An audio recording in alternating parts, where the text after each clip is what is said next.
11 के छात्रों का स्वागत है।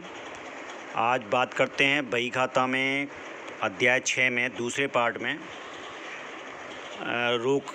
रोजनामचे के अतिरिक्त जो अब सहायक बहियाँ हैं और उसमें रोकड़ खाती हमने कल बात की थी रोकड़ बही की। अब बात करते हैं रोकड़ बही में कई प्रकार थे, 1 कॉलम वाली, 2 कॉलम वाली, 3 कॉलम वाली, 4 कॉलम वाली और फिर वो लघु रोकड़ बही, उसमें भी लघु रोकड़ बही में भी 2 प्रकार थे। यह एक जिसमें रोज़ाना होने वाले खर्चों का एक कॉलम बना दिया जाता था और एक ऐसा था कि जो खर्चे लिखे जाते थे। एक ही 2 कॉलम होते थे जिसमें एक में प्राप्त रोकड़ और एक में खर्चा लिखा जाता था।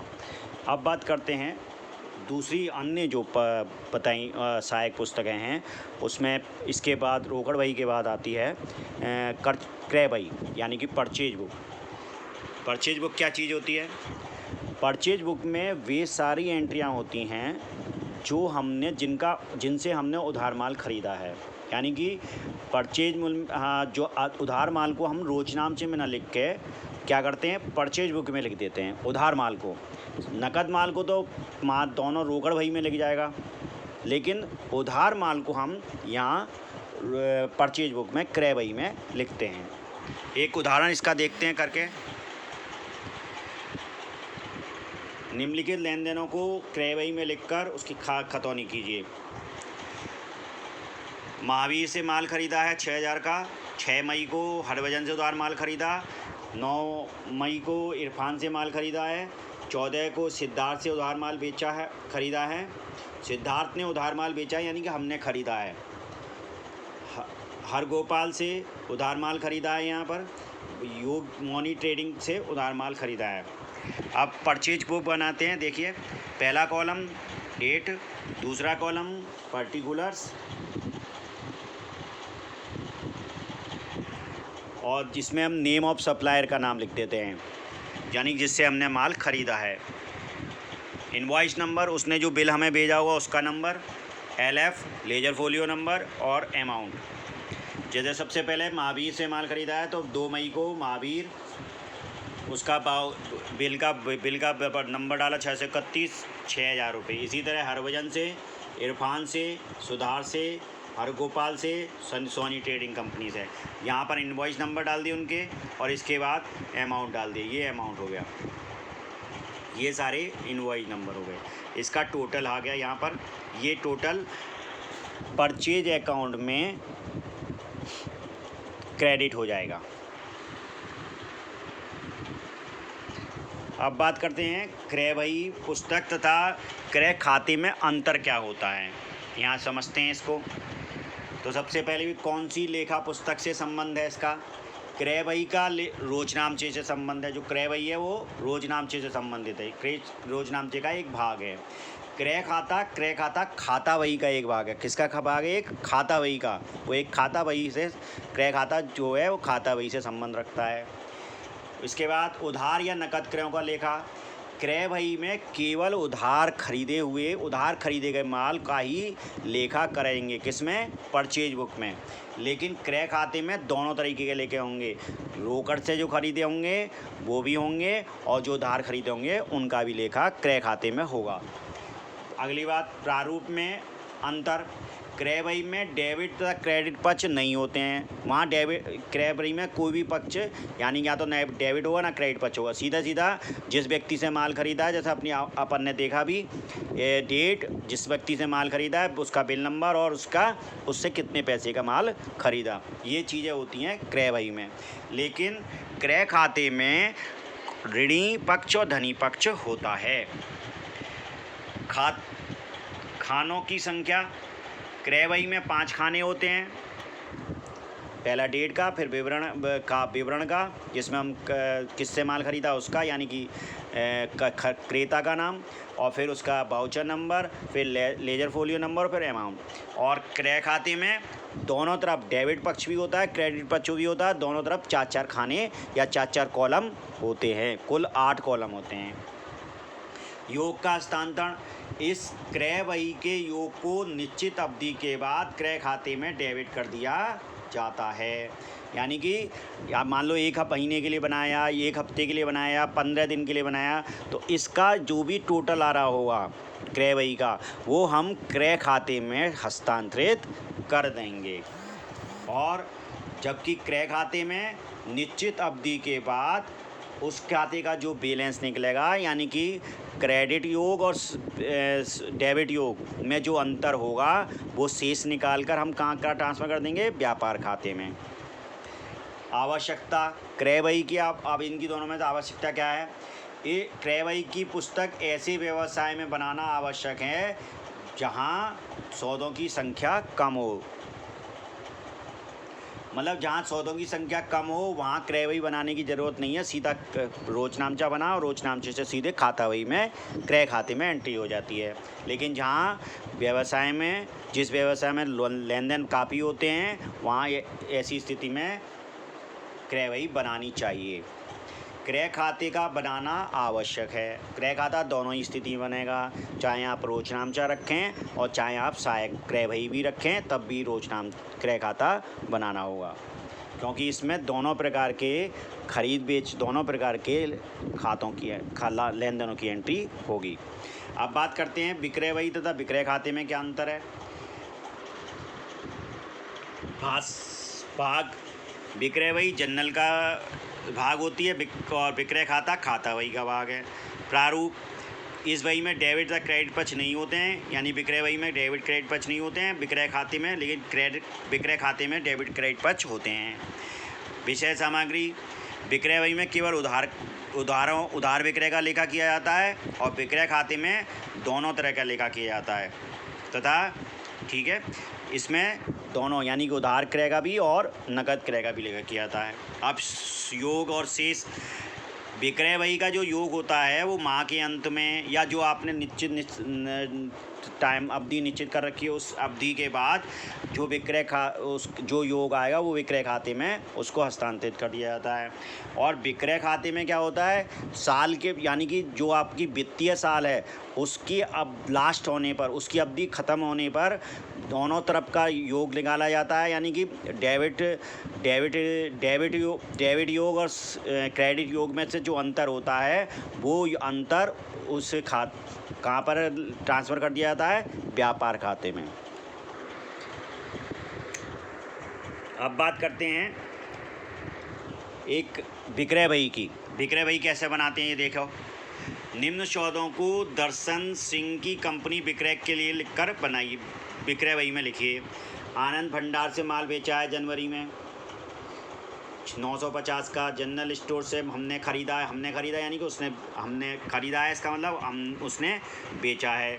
दयालन कंपनी को उधार बेचा है 1090 का। आलम कंपनी को उधार विक्रय किया 780 को। आकाश को उधार माल बेचा 1200 रुपये। सेल्स बुक में क्या होगा, पहले डेट, फिर पर्टिकुलर्स, उसके बाद इनवॉइस नंबर, LF और अमाउंट। तो सबसे पहले आनंद भंडार 950 रुपये।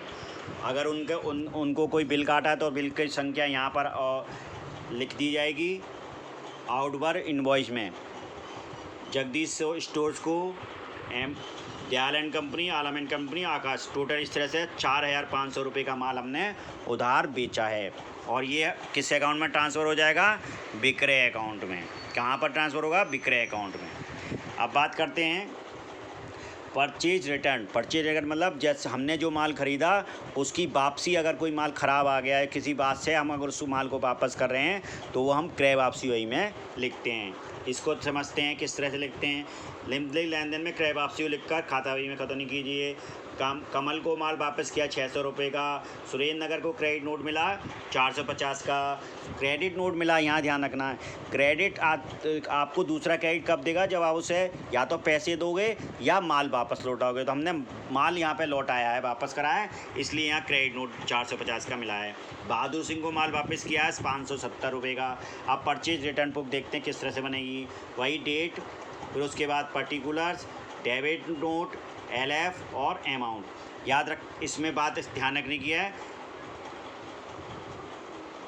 इसमें ध्यान रखने की बात यह है कि हमेशा जब भी हम परचेज रिटर्न बुक में करेंगे तो डेबिट नोट से आधार पर करेंगे। जो वाउचर हमारा बनेगा वो डेबिट नोट कहलाएगा। अब देख लो, कमल 12 तारीख को कमल तो 600 रुपये, सुरेंद्र नाथ 450 रुपये, बहादुर सिंह 570, इस तरह 1620 रुपये परचेज रिटर्न हो गए। और ये किस अकाउंट में चले जाएंगे? परचेज रिटर्न अकाउंट में ये जाकर हस्तांतरित हो जाएंगे। अब बात करते हैं डेबिट तथा अभी जो बात आई थी डेबिट नोट और क्रेडिट नोट किसे कहते हैं, तो यहाँ समझते हैं डेबिट और क्रेडिट नोट किसे कहते हैं। तैयार करने वाला, पहली बात तो तैयार कौन करता है? विक्रय भाई। विक्रय भाई में करेगा तैयार, यह क्रेता द्वारा तैयार किया जाता है, यानी कि जो माल खरीद रहा होता है वह तैयार करता है। और विक्रय खाते में यह विक्रेता द्वारा तैयार किया जाता है, यानी जो माल बेचता है वो तैयार करता है। विक्रेता और क्रेता को सूचना, इसके द्वारा विक्रेता को कारण सहित यह जानकारी दी जाती है कि नोट में लिखी राशि उसके खाते में डेबिट कर दी गई है। उसमें लिखा होता है कि उस नोट में लिखा होता है, अगर डेबिट नोट है तो उसमें लिखा होता है कि क्यों आपको ये ऐसा किया जा रहा है, या माल लौटाया जा रहा है, किस कारण से लौटाया जा रहा है और कितने का माल लौटाया जा रहा है, ये सब विवरण उस नोट में होता है। और क्रेडिट नोट से मतलब है, ये ऊपर विक्रय वापसी गलत लिखा हुआ है, यहाँ पर है डेबिट नोट। विक्रय वापसी जो लिख रहा है वो कहलाता है डेबिट नोट, और जो विक्रय खाता है यहाँ पर सही कर लो इसको, ये है क्रेडिट नोट। इसी तरह तो सबसे पहली बात समझ में आ गई, ये क्रेता द्वारा तैयार किया जाता है और ये विक्रेता द्वारा तैयार किया जाता है। कौन? क्रेडिट नोट किसके द्वारा तैयार किया जाता है? विक्रेता द्वारा। और डेबिट नोट किसके द्वारा तैयार किया जाता है? क्रेता के द्वारा। विक्रेता क्रेता को सूचना, इसके यानी कि डेबिट नोट के द्वारा विक्रेता को ये कारण की जानकारी दी जाती है कि नोट में लिखी राशि उसके खाते में डेबिट कर दी गई है। और क्रेडिट नोट में इसके द्वारा क्रेता को, जिससे हमने माल खरीदा है, उसको ये जानी जाती है कि नोट में लिखी राशि उसके खाते में क्रेडिट कर दी गई है। अब बात करते हैं कौन सी लेखे का आधार। क्रय वापसी की दशा में डेबिट नोट क्रय वापसी वही के लेखे का आधार होता है। क्रय वापसी की दशा, अगर क्रय वापसी हो रही है तो डेबिट नोट होगा क्रय वापसी में, जो क्रय वापसी में एंट्री होगी वो होगी डेबिट नोट के आधार पर।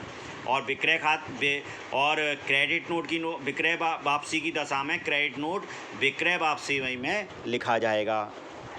अब बात करते हैं सेल्स रिटर्न बुक, यानी कि विक्रय वापसी वही।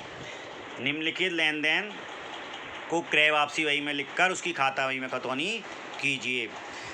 मालवीय ब्रदर्स को क्रेडिट नोट भेजा 740 का। जब क्रेडिट नोट भेजना, इसका मतलब क्या है? हमने उसको जो माल जो हमने बेचा था वो उसने हमें वापस कर दिया, और इसलिए वो क्रेडिट नोट हमें, जब वो हमें वापस करे तो हम उसे क्रेडिट करेंगे, तो यहाँ क्रेडिट नोट हमने भेज दिया उसे, इसलिए हमने मालवीय ब्रदर्स को क्रेडिट नोट भेजा है 740 का। भारगढ़ कंपनी से माल वापस किया है 630 ने। जवाहर एंड सन्स ने माल वापस भेजा 535 में। सेल्स रिटर्न अकाउंट बनाएंगे किस तरह से? देखो, 2016 14 तारीख को मालवीय ब्रदर्स 740 रुपये amount, Bhargava and company 630, Jawahar and sons 435, total 2205 रुपये। क्रेडिट नोट जो हमने जिनको ये क्रेडिट दिया है वो यहाँ पर क्रेडिट नोट की संख्या आ जाएगी तीनों के आगे, ये कहलाती है सेल्स रिटर्न बुक। अब इसमें जो बैलेंस आ रहा है 2205 रुपये, ये विक्रय वापसी खाते में जाकर चला जाएगा, हस्तांतरित हो जाएगा। अब बात करते हैं बिल रिसीवेबल। हमने एक पढ़ा था बिल रिसीवेबल। बिल रिसीवेबल का मतलब है प्राप्त विपत्र, यानी कि अगर हमने किसी को माल बेचा है तो वो हमें एक लिखित सहमति देता है कि मैं 2 महीने बाद या 3 महीने बाद, जिस अवधि जो अब निश्चित डेट हुई है आपस में, उतने दिनों के बाद आपका पेमेंट कर दूंगा। तो ऐसी स्थिति में हमें उसको कहते हैं बिल रिसीवेबल। यहाँ पर उसी की बात करते हैं। अब प्राप्त विपत्र की एंट्री हम कैसे करेंगे? तो एक व्यापारी को अप्रैल 2016 में देनदारों से निम्न स्वीकृतियाँ प्राप्त। देनदार कौन होते हैं? जिनको हमने माल बेचा हुआ है, वो हमें क्या करेंगे? स्वीकृतियाँ देंगे, तब वो हमें प्राप्त बिल कहलाएगा। तो 26 अप्रैल को सुशील ब्रदर्स ने 2 माह का 6000 का बिल स्वीकृत मिली। अप्रैल 16 को BM गुप्ता एंड कंपनी से 3 माह का 9000 का बिल लिखा। 29 अप्रैल को बुकेश ब्रदर्स से हमारा 2 माह का 7 अप्रैल को 7000 के बिल को स्वीकार किया है। तो सबसे पहले डेट फिर from will receive, term, due date, LF, amount, remark. इस तरह से हमने लिखा। अब अप्रैल 7 में सुशील ब्रदर्स 2 महीने का ये बिल था, सुशील ब्रदर्स से सहमति प्राप्त हुई थी। अब इसमें ध्यान रखना है कि ड्यू डेट हमेशा जो जितना 2 महीने की अप्रैल मई, तो 7 मई इसकी ड्यू डेट, 7 जून होगी ड्यू डेट, लेकिन 3 दिन हमें इसमें एक्स्ट्रा उन्हें पैसे के अरेंजमेंट के लिए देने होते हैं। तो हमारी ड्यू डेट होगी जून 10 को हम 6,000 रुपये इससे प्राप्त करेंगे। इसी तरह अब BM गुप्ता का जो जुलाई 19 आ गई ड्यू डेट, अप्रैल 29 से फिर इसकी जुलाई 1 आ गई, टोटल 7,500। इस तरह से टोटल अमाउंट आ गया 22,500 का। यानी कि ये इतने 22,500 के बिल हमारे पास स्वीकृति करे हुए हैं। अब इस 22,500 को हम ट्रांसफ़र करेंगे बिल रिसीवली अकाउंट में। ये डेबिट पक्ष है, ये क्रेडिट पक्ष है। डेबिट पक्ष में डेट, पर्टिकुलर, JF, अमाउंट। अब और इसी तरह क्रेडिट पक्ष में डेट, पर्टिकुलर, JF, अमाउंट।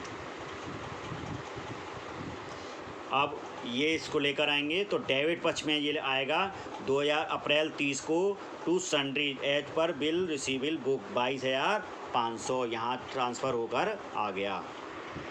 अब इसी तरह बात करते हैं, अगर हमने जिस तरह से हम किसी के, कोई हमारा देनदार है तो हम भी किसी के देनदार होंगे निश्चित तौर पर। तो अगर जो हमसे देन लेने वाले हैं उनको कहते हैं लेनदार। लेनदारों को हम स्वीकृति देंगे तब वो कहलाता है बिल पेबल। यानी कि बिल पेबल, जहां हमने स्वीकृतियां दी हुई हैं वो कहलाता है बिल पेबल। तो बिल पेबल की कैसे बनाते हैं बुक देखो। 16/8 अरुण को 2 माह का 5,000 का बिल स्वीकार किया, 15 को श्याम सुंदर का 1 माह का और 24 को मदन मोहन का 2 माह का बिल स्वीकार किया। बिल पेबल अकाउंट बनाया।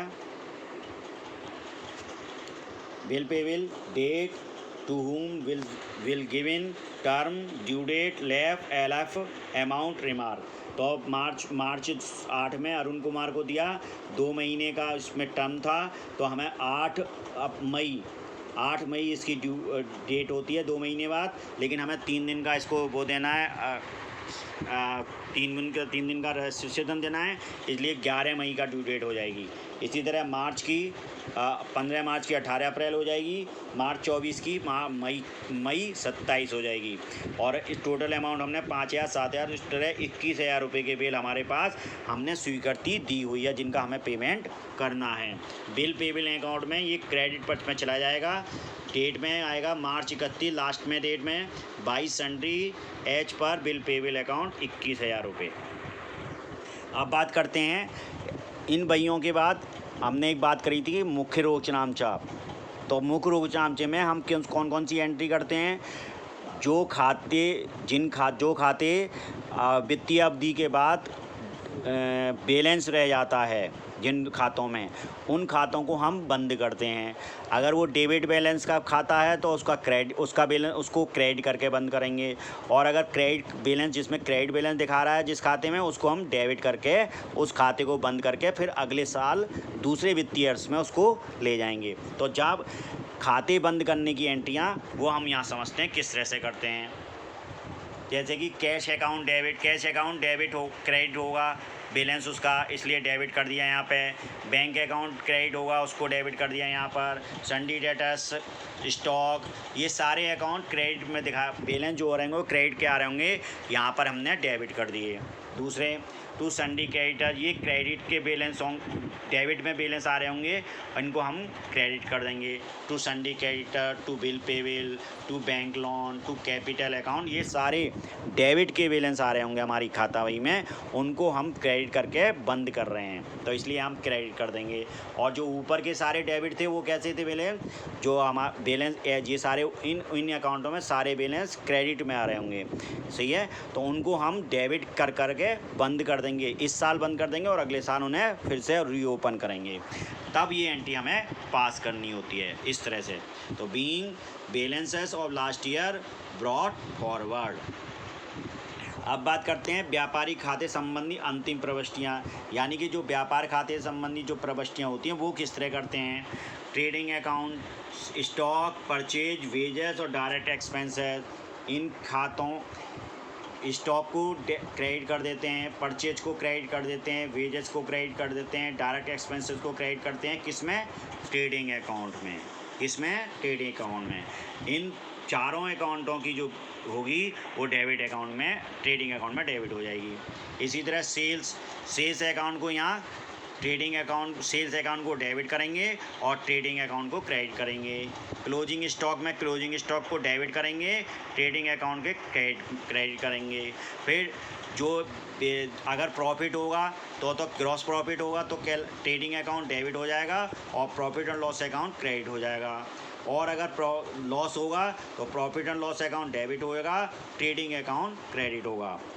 यानी कि ट्रेडिंग अकाउंट का अगर क्रेडिट में साइड के बैलेंस निकल रहा होगा तो वो कहलाएगा ग्रॉस लॉस, तो तब ये वाली एंट्री पास होगी, profit and loss account debit to trading account.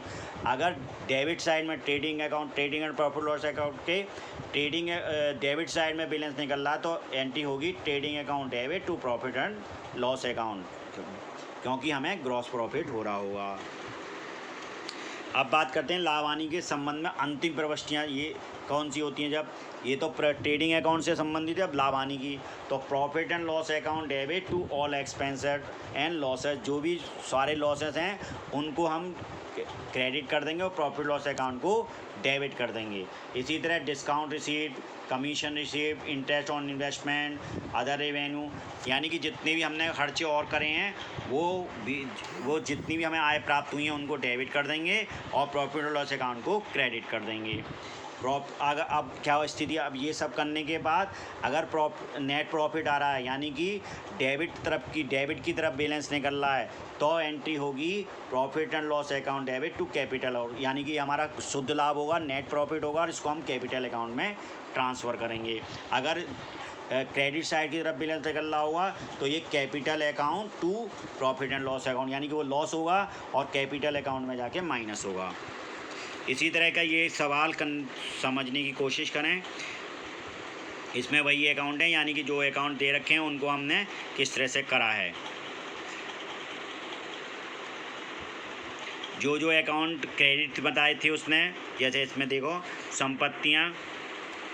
संपत्तियां दे रखी हैं। संपत्तियां हमेशा सारे डेबिट बैलेंस होते हैं, इसलिए संपत्तियां यहाँ सारी क्रेडिट हो रही हैं, यहाँ पर डेबिट हो रही हैं। मशीनरी, फर्नीचर अकाउंट ये सारे डेबिट हो रहे हैं। रोकड़ हाथ में 8000 स्टॉक, ये सब क्या हैं? हमारी संपत्तियाँ, तो इसलिए ये सारे अकाउंट हमारे डेबिट होंगे। और दायित्व कौन से बता रहा है? बैंक ऋण 20,000 के, लेनदार 22,000 के, सुगम 6,000 का, दिनेश 14,000 का, तो उनका हमने क्रेडिट कर दिया to bank loan, to Sugam, to Dinesh, to Amar, to capital account balancing figure 54। जो बैलेंसिंग फिगर आएगी वो इन दोनों का इन सबों का डेबिट अकाउंट का टोटल और क्रेडिट अकाउंट का टोटल में जो डिफरेंस होगा वो कैपिटल निकल कर आएगी 54,000 रुपये वाली है। अब बात करते हैं, इन्होंने फिर आज क्या किया? राजेंद्र कंपनी से 35,000 रुपये मशीनरी खरीदी है, तो machinery account debit to Rajendra and company, machinery account को डेबिट कर दिया तो राजेंद्र एंड कंपनी से। फिर discount account to Shashi brothers, Sisodia brothers को 800 रुपये की कटौती दी है तो इसका मतलब डिस्काउंट नुकसान है, डिस्काउंट अकाउंट को डेबिट कर देंगे टू सुशील ब्रदर्स। अब इसी के बाद चैरिटी दान दिया है, charity account debit, drawing account debit, charity भी डेबिट, ड्राइंग अकाउंट भी डेबिट, टोटल 2,000 6,000। परचेज अकाउंट दोनों का हमने माल दिया है तो ऐसी स्थिति में परचेज अकाउंट को क्रेडिट कर देंगे। अब दूसरा है लास्ट में पूंजी पर 54,000 पर 12% की ब्याज दी है, तो interest on capital account to capital account ये आ जाएगी 54,000 पर 12% 540 रुपये। इस तरह से, यानी कि ये तो हमने क्या ये वाली एंट्री करी इसके लिए बंद करने के लिए, सारे खातों को बैलेंस ख़त्म बंद करने के लिए ये समायोजनाएं करी हैं बाद में हमने, ठीक है। इस तरह से ये एंट्री टोटल हुई हैं। धन्यवाद।